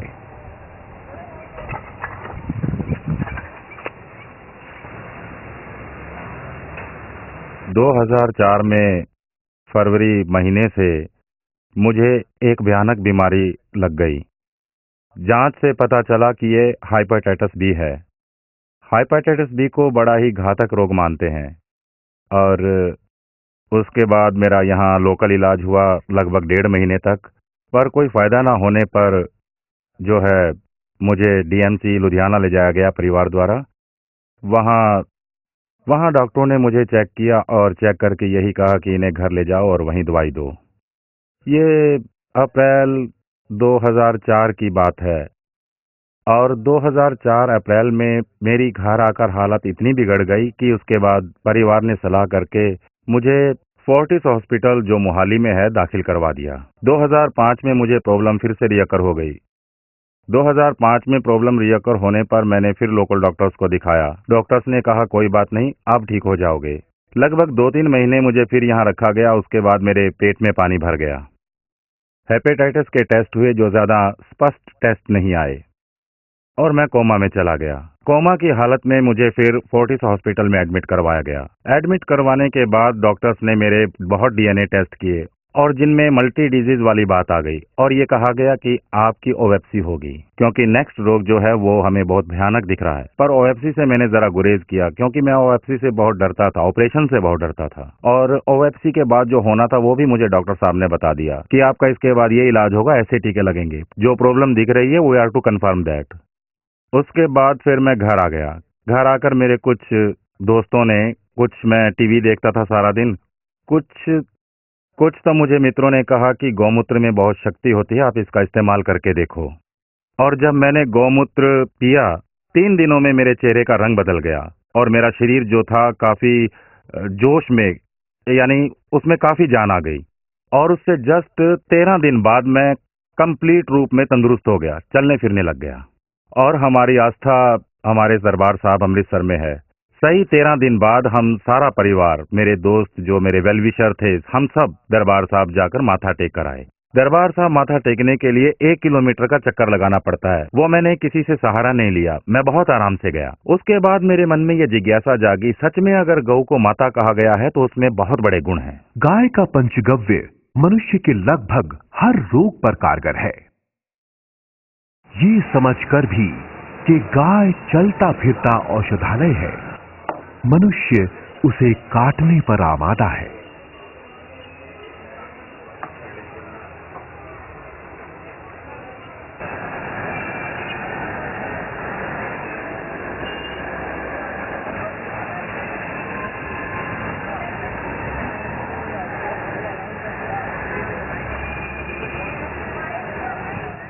नाइनटीन 1958 में सुप्रीम कोर्ट ने एक जजमेंट दिया।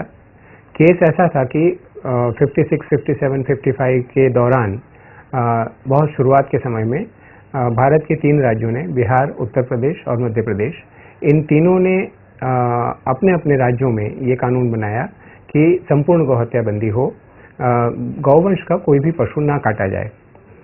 इन तीनों कानूनों को कसाईयों की तरफ से एक मोहम्मद हनीफ कुरैशी नाम के व्यक्ति थे, उनके साथ में और भी व्यक्ति थे, उन्होंने सुप्रीम कोर्ट में डायरेक्टली चैलेंज किया कि ये उनका जो फंडामेंटल राइट है, उनका जो मूलभूत अधिकार है कसाई का व्यवसाय करने का और कोई भी पशु काटने का, उस पर प्रतिबंध डालता है, इसलिए ये संविधान के तहत कॉन्स्टिट्यूशनल नहीं है। इस मुद्दे पर उन्होंने उसे चैलेंज किया।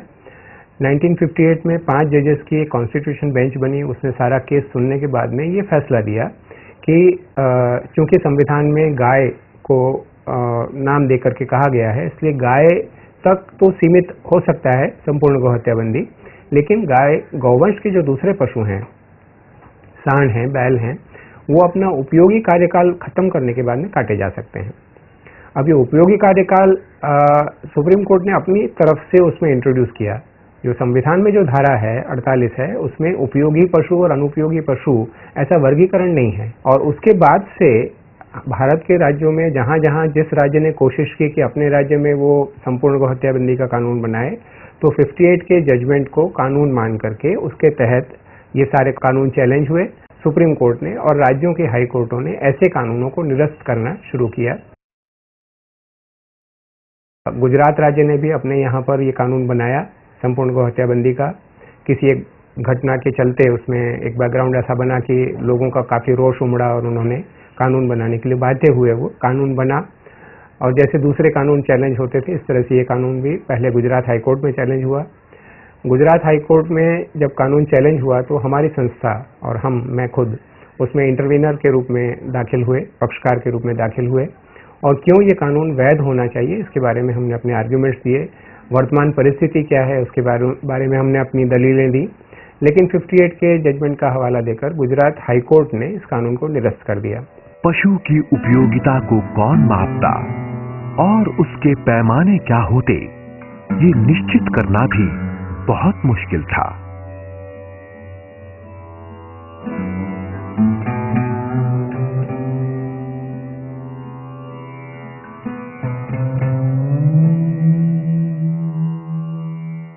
उन्नीस में इस कानून के या गुजरात हाई कोर्ट के इस फैसले के खिलाफ सुप्रीम कोर्ट में अपील हुई। वो अपील सुनवाई पर 2005 में आई, 98 के बाद में। 2005 में अब जब कोर्ट के सामने ये बात आई कि 1958 में सुप्रीम कोर्ट ने खुद ने एक कॉन्स्टिट्यूशन बेंच में 5 जजेस की बेंच में ये निर्णय दिया है, तो अब इसको किस तरह से ओवरकम किया जाए। तो उस समय जो जिस बेंच के सामने ये सुनवाई हुई थी, उनको हमारे आर्ग्यूमेंट्स में, दलीलों में ये कन्विंस किया गया कि ये किस तरह से हमारी खेती और पशुपालन दोनों के हित में है और क्यों ये कानून अपहोल्ड होने चाहिए। तो प्राथमिक जो उसकी सुनवाई हुई, उसके आधार पर उन्हें लगा कि इसको एक बड़ी बेंच में, लार्जर बेंच में इसे सुनना चाहिए। तो 7 जजेस की एक बेंच बनी। 7 जजेस की बेंच बनने के बाद में अगस्त 2005 में लगातार 5 दिनों तक इस केस की सुनवाई हुई। उस समय के तत्कालीन जो चीफ जस्टिस थे वो और उनके अलावा 6 दूसरे जज, इन 7 जजों की कॉन्स्टिट्यूशन बेंच बनी। और 5 दिन की सुनवाई के बाद में फिर कोर्ट को ये लगा कि 1958 का जो जजमेंट उस समय जिन कारणों से दिया गया हो, लेकिन अब उसमें बदलाव की आवश्यकता है, क्योंकि आज परिस्थितियां बदली हैं। आज गाय की, गौवंश की महत्ता बढ़ी है, क्योंकि गाय अपने या गौवंश का कोई भी पशु अपने जीवन की आखिरी सांस तक गोबर देता है, इसलिए वो अनुपयोगी नहीं हो सकता। और चूंकि वो अनुपयोगी नहीं है, इसलिए संविधान के अनुसार आर्टिकल 48 में जो डायरेक्शन दिया गया है उसके अनुसार उसको प्रोटेक्ट करना, उसको प्रिजर्व करना, ये कानूनी रूप से जरूरी है। इसलिए उन्होंने 58 के जजमेंट को रिवर्स करते हुए 2005 में ये जजमेंट दिया कि अगर इस तरह के कानून राज्य सरकारें बनाती हैं, जैसा गुजरात ने बनाया है, तो गुजरात के कानून को तो उन्होंने वैध ठहराया ही, लेकिन साथ में ये भी कहा कि इस तरह के कानून अगर बनते हैं तो वो कॉन्स्टिट्यूशनली वैलिड हैं। कानून तो बनते रहे, लेकिन गोवंश के कटने का सिलसिला जारी रहा।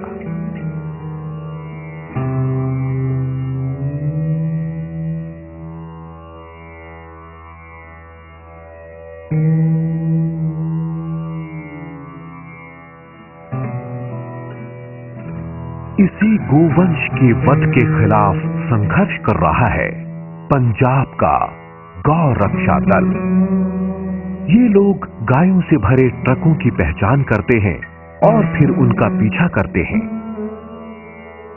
कसाई खाने जा रही उन गायों को पहले तो छुड़वाते हैं और बाद में पकड़े गए ट्रकों को जला देते हैं।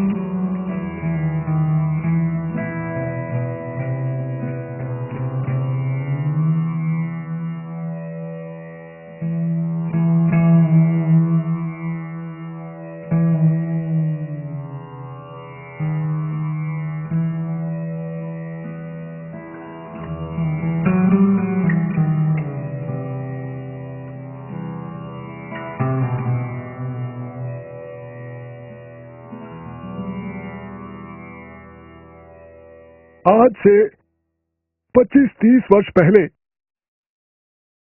जब मुझे पता चला कि गायों को कसाई बड़ी तादाद में काटने बुचर खाने ले जाते हैं, तो मेरे दिल पर चोट लगी। मैंने एक प्रण किया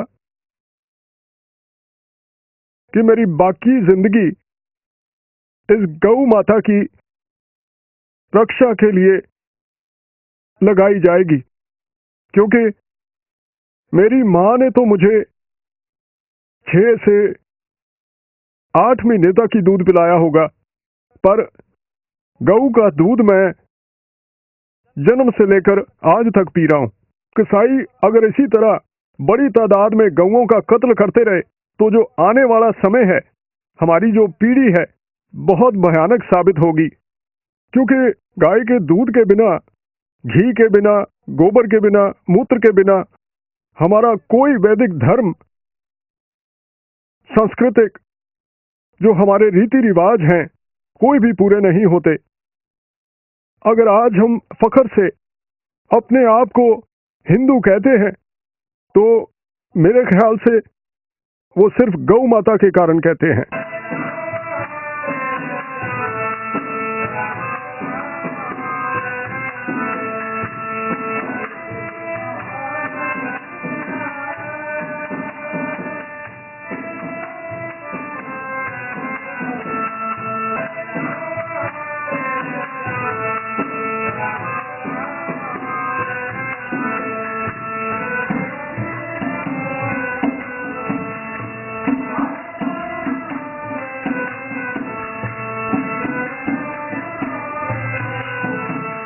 दस वर्षों तक की गाय नहीं काटी जा सकती, ऐसा वेस्ट बंगाल के कानून में भी है।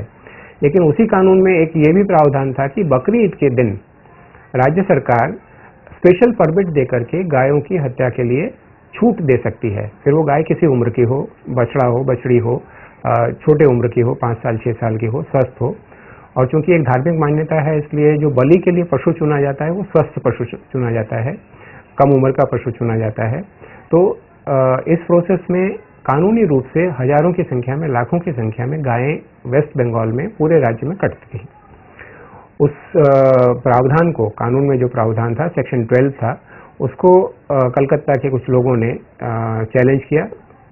1972 में कलकत्ता हाई कोर्ट के सामने करीब 10 साल तक वो मामला हाई कोर्ट में रहा और 1982 में हाई कोर्ट ने ये जजमेंट दिया कि राज्य सरकार जो इस तरह के स्पेशल परमिट देती हैं वो कानूनी रूप से मान्य नहीं है, वो नहीं दे सकती, क्योंकि गायों की बलि देना ये इस्लाम में एक धार्मिक आवश्यकता के रूप में नहीं है। उसके अगेंस्ट में वेस्ट बंगाल गवर्नमेंट और कसाईयों का समूह, 3-4 जो समूह थे उसमें, वो सारे अपील में सुप्रीम कोर्ट में गए 1982 में। उसका भी फैसला करीब 12 साल के बाद में सुप्रीम कोर्ट में आया। सुप्रीम कोर्ट में सितंबर 1994 में एक फैसला हुआ और उसमें ये कहा गया कि कलकत्ता हाई कोर्ट ने जो जजमेंट दिया था वो सही है और कानून में जो प्रावधान है वो गलत है।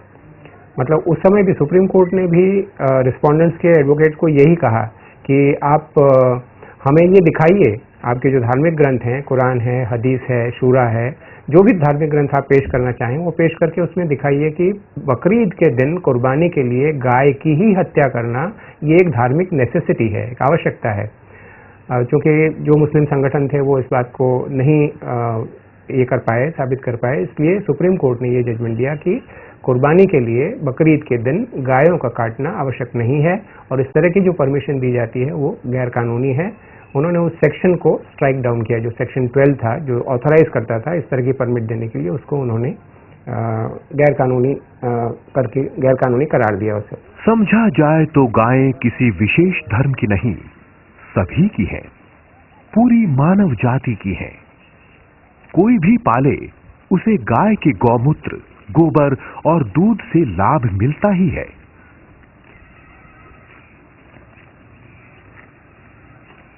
मुमताज और उसका परिवार गोपालन पर ही निर्भर करता है। इनके खानदान में पिछले 60 वर्षों से ये गोपालन हो रहा है।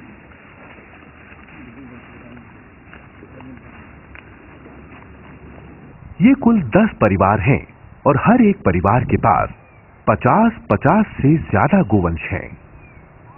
मुमताज पढ़ा लिखा नहीं है, पर जीवन और गाय के इस आपसी रिश्ते को वो भली भांति समझता है।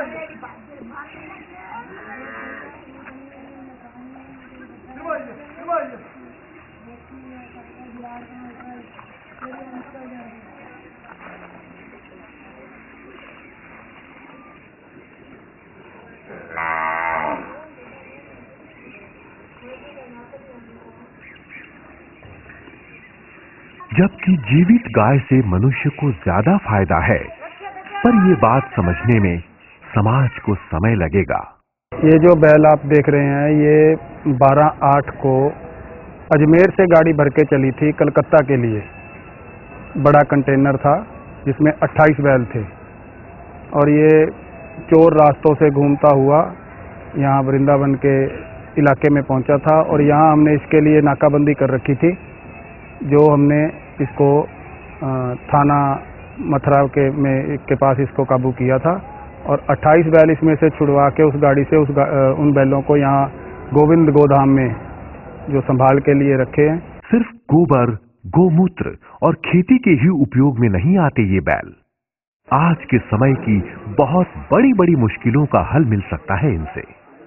ऊर्जा क्षेत्र में आज एक बहुत बड़ा क्राइसिस चल रहा है, संकट चल रहा है। हमारे पास इतने साधन नहीं है ऊर्जा पैदा करने के, और ऊर्जा के बिना हमारा जीवन जो रुक जाता है। भारतीय और विदेशी वैज्ञानिकों ने अपनी खोज में ऐसा बताया है कि यदि गौवंश से हम ऊर्जा प्राप्त करें तो 40,000 मेगावाट ऊर्जा की प्राप्ति हो सकती है और 2,540 अरब डॉलर इस पर खर्च होने से बच सकते हैं, जिसको हम किसी और विकास कार्य में लगा सकते हैं।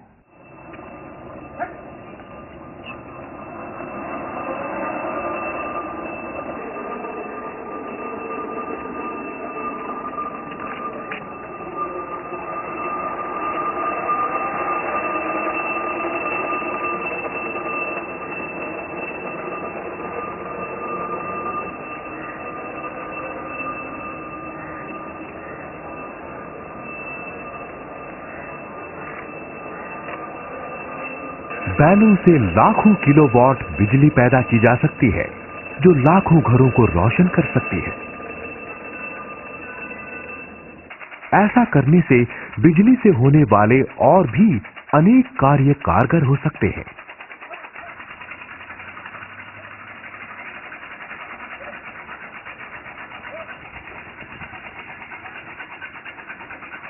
भारत में पहले कुओं से पानी निकालने के लिए बैलों का उपयोग होता रहा है, क्योंकि आज पानी का स्तर भूमि में बहुत नीचे चला गया है और ज्यादातर कुएं सूख चुके हैं। इस आधुनिक पद्धति से बैलों का उपयोग करके भूमि की गहराई से पानी निकाला जा सकता है और खेती में इस्तेमाल होने वाली आम बिजली को बचाया जा सकता है।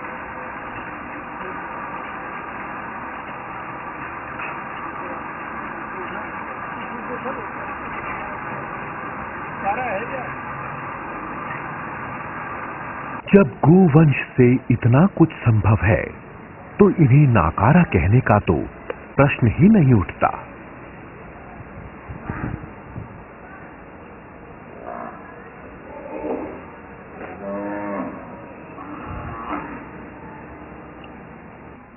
एक और बहुत अनोखा काम गाय और बैल के गोबर से संभव है।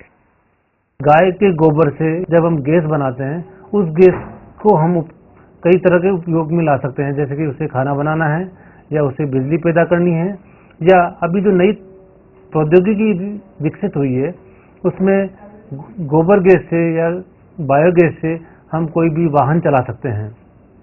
वाहन चलाने की जो तकनीकी है वह IIT दिल्ली में हमने विकसित की है। इसके माध्यम से गोबर गैस से उसको परिशोधित किया जाता है और उस परिशोधित गैस को हम हाई प्रेशर सिलेंडर में भरकर वाहन चलाते हैं। उसके लिए एक यंत्र की जरूरत है। उस यंत्र में क्या करते हैं कि जो बायोगैस होती है उसमें मुख्यतः कार्बन डाइऑक्साइड और मीथेन होती है। 60% मीथेन और 40% कार्बन डाइऑक्साइड। पानी के माध्यम से हाई प्रेशर पर कार्बन डाइऑक्साइड को पानी में घोलकर नीचे से बहा दिया जाता है और ऊपर से शुद्ध मीथेन हम प्राप्त करते हैं। उस मीथेन में लगभग 95% मीथेन, बाकी बचा हुआ कार्बन डाइऑक्साइड होता है। जब 95% मीथेन हमको प्राप्त होती है उसको हम 200 बार प्रेशर पर हाई प्रेशर सिलेंडर में भरकर CNG की तरह कोई भी वाहन में उपयोग कर सकते हैं।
चाहे कुछ भी हो जाए, भारत अध्यात्म के लिए ही पहचाना गया है और आगे चलकर भी भारत की पहचान अध्यात्म से ही रहेगी।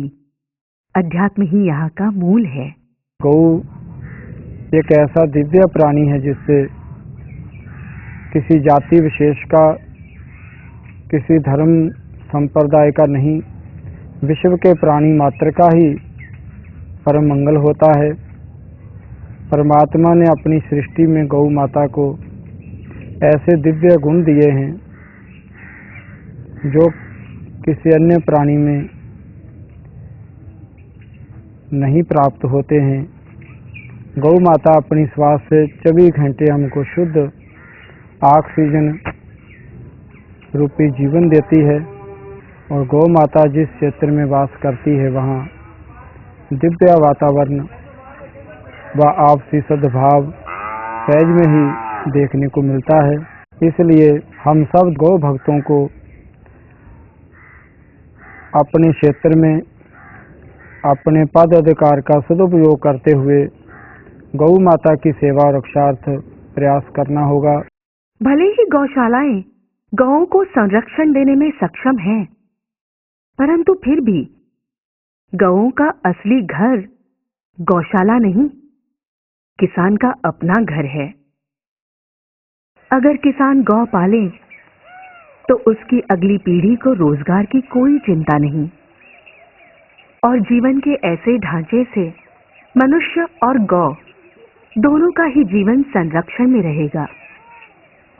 प्रकृति के साथ ऐसे जीने में सुख, शांति और समृद्धि सदैव साथ रहती है।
Thank you.